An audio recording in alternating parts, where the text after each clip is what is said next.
Hi, everybody, and welcome to another Knowledge Drop episode on the Bergen Trauma Treatment Center YouTube channel. My name is Maggie Walsh, and I'm here to talk to you about how to cope during the holiday season and how to really manage this unique season when we have a global pandemic going on top of all of the normal stresses that come along with the holidays. So I'm going to talk to you a little bit about different coping strategies that you can use and self-care strategies to help you get through this difficult time. So people usually feel a range of different emotions during the holiday season. As you can see, this is a little example of the emotions that people feel when there isn't a global pandemic going on. We see people feeling nervous and sad, lacking motivation and energy, feeling fatigued, and feeling a lot of tension in their body. And now add on the uncertainty of COVID-19, the unknown and the fear, and all those other emotions that I know many of us have experienced. So really the holidays are intensifying our emotions. So how can we help ourselves navigate this challenging time? One thing that I really encourage us all to do is acknowledge that this year is unique. And by unique, that doesn't necessarily have to mean a bad thing or a negative thing. When we talk about being unique, we talk about the year, it's just being different. And it's important for us to flex our flexible muscle and our courage muscle and acknowledge that this year is different. And at the same time, there is still room for joy.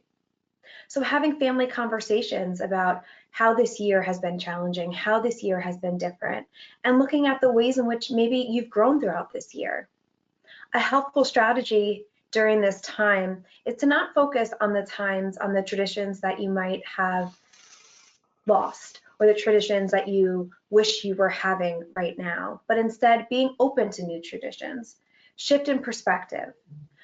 Talk about different ways and different plans you can spend time with your family. Discuss creative ways that you can do your family traditions. So I know some people love to sing Christmas songs or holiday songs over the table when they're eating together. And even though you might not be physically with those who you love and those who you care for, maybe hopping on a Zoom call. And at the same time, I know the Zoom fatigue and the virtual fatigue is real, so I completely understand that. So again, have that conversation with your family and discuss creative ways that you can bring the traditions and you still can take hold of and experience the happiness that they do bring you. It's important to always remember that even though the way we celebrate may change, the meaning they hold really still remains the same. And that's important for us to always remember. Another helpful strategy for us to navigate this challenging time and cope through our stress and then the other stressors that come along with the holidays is to embrace our feelings. Trying not to run away from the feelings, especially the heavy ones, the ones that might feel uncomfortable like fear or uncertainty or frustration. We need to give them space because as always, it's important to remember that all emotions are okay. What you feel is valid. And instead of denying those feelings and pretending that they're not there, let's sit with those feelings and see what's going on for you. One way that you can do that is through an exercise that we like to call using the acronym of RAIN. RAIN is a way for us to help us stay present in the moment and not get caught up in all of our emotions and not get caught up in the other experiences that other people may be going through. So the first step is recognize. Acknowledge what's happening around you. Just noting it in a calm manner, accepting manner, being non-judgmental. Then A is accept. Allow life to be just as it is without trying to change it right now or wishing it were different somehow. And that can be very difficult for us, especially with the pandemic. A lot of us are wishing that life would be different. We're wishing that we didn't have this virus going around. And that's a very valid feeling. And at the same time, for us to stay present, we have to acknowledge that it's happening and that we can't change that right now. I is for investigate. See how it makes you feel. Is it making you upset, happy? Is it giving you pain or pleasure? Just notice that. And the N is for non-identification. So realize that the sensations that you are feeling are a fleeting experience, one that will soon pass. It isn't who you are. Our younger students and our younger kids is to imagine our emotions are like waves hitting the ocean. They come in and brush the shore, and then they go back out into the ocean. They're not permanent. Think to yourself, have you ever had a feeling that lasts forever? Your answer to that question is probably no. And that's because our emotions come and go. Sometimes the emotion, just like a wave, is huge and it's intense and it's heavy and it's uncomfortable. But as remember, it crashes and then it goes back out to the ocean. Your presence is the present this year. Wherever you all are, be all there. Mindfulness is really important. In order for us to stay connected and grounded with ourselves and with those around us, it's important for us to stay mindful and to stay present. Different mindfulness activities that you can do with yourself, and specifically ones that are really helpful for younger kids and students, are some that are listed here. The first one I want to bring attention to is our morning breath and check-in. And this can look very different.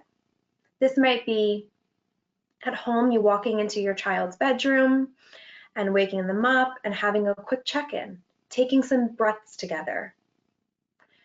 Completing the sentence, today I feel, right? To remember to be non-judgmental and to be open to the feelings. This is a great way to teach our students and our adolescents and our kids how important it is to tune into our emotions, because the more aware that we are of our emotions, the more able we are to then cope with them and to help navigate through them. And remember to participate yourself. You are a role model. If you're an educator out there and listening, you might want to incorporate this into your morning routine. And that could be, even if you're virtual learning or hybrid learning or in-person learning, it's a great way to incorporate as the first thing you do every morning, maybe on your Google Meet or your Zoom call, or even in the classroom. Another great strategy is going on a mindful walk. And the key here is going without technology. And I know that can sound really difficult for many of us because we're glued to our technology devices. We have either 5 cell phones going on at once, 2 computer screens. And I completely understand the world that we're living in now, we do have to multitask. However, it's important to take time away from that.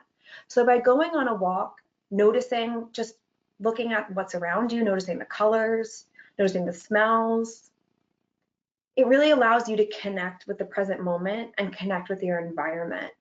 And it's a great way to ground yourself. So when you're experiencing stressors throughout the holiday season, take yourself on a walk and see what happens for you.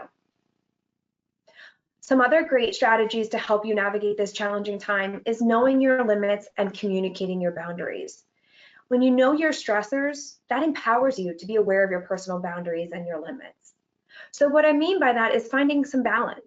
So let's say, for example, a friend that you've been really wanting to connect with invites you on Friday night at 9 o'clock to hop on a Zoom call. But on Friday night at 9 o'clock, you want to be in your pajamas on the couch just relaxing because you've had a long week. It's okay to say, hey, it's really great that you reached out to me. I'm super excited to connect, but Friday at 9 is just not going to work for me. It's okay to say no. It's okay to communicate those boundaries. So it's important to empower ourselves and advocate for ourselves in that moment. Giving the gift of gratitude of the season, trying to reflect on all that we're grateful for and all that we're thankful for. That can look like sending a quick text message to a friend or family member that you haven't seen in a while. Even saying something like, I miss you and I'm thinking of you. Reflecting on gratitude, sharing the happy times, even talking about happy times in the past or even happy times since the pandemic has started. Focusing on our gratitude and extending beyond ourselves helps us feel better. Another strategy for you to use is 3 things you are grateful for. You can talk about that in the morning, or you can even reflect on it at night. And always remember to thank yourself. And what I want to remind us all for the gift of gratitude and talking about things that we're grateful for, it can be something like the snow or hugs or cake. It can be something like your health, schools, memories. Really tune into and figure out, what are you grateful for? As always, it's important to invest in self-care. So be active or move your body in a way that you enjoy. Maybe that's dancing. Maybe that's going on a walk. Starting your day off on a positive note, because as we know, the energy that we put out there is the energy that we receive. What I really want to highlight here is getting plenty of rest and sleep, because as we know, especially when our bodies are under stress, we need rest and sleep in order to recover, in order for us to be our best selves. So when we have that holiday stress and add on the global pandemic of COVID-19 happening, rest and sleep is super important for us. Take a break from media. I know this is a hard one, but we're inundated with so much on the news and on different social media platforms. So take some space for that. That's a great self-care strategy. I know that for me, in the beginning of the pandemic, I set aside 5 minutes to be able to only look at the news for that during that time, because the news for me was very overwhelming and I knew I needed to take care of myself. So find some ways that you can invest in self-care for you. As always, seek connection and support. And seeking connection may be reaching out to friends that might be looking for activities that are going on in your community around the holidays and ways that you can celebrate the holidays. It's okay to ask for help, and I encourage you to ask for help. You might want to reach out to a friend or a family member. But if something is really going on for you and you're really having a challenging time trying to navigate that, reach out to a professional too, because that's okay. Reaching out for help shows strength. This is a little self-care snowman that you can build and something to just make you smile. What I want to highlight here is the chill out blurb. Avoid overbooking yourself and don't feel guilty about making time for self-care, because you are important. And what I want to leave you with today is this quote: taking good care of you means the people in your life will receive the best of you rather than what's left of you. In order for you to give your full self to others, you have to give to yourself first. So I want to thank you so much for tuning in. And as always, I encourage you to take a look at our YouTube channel for some more videos. I look forward to seeing you soon.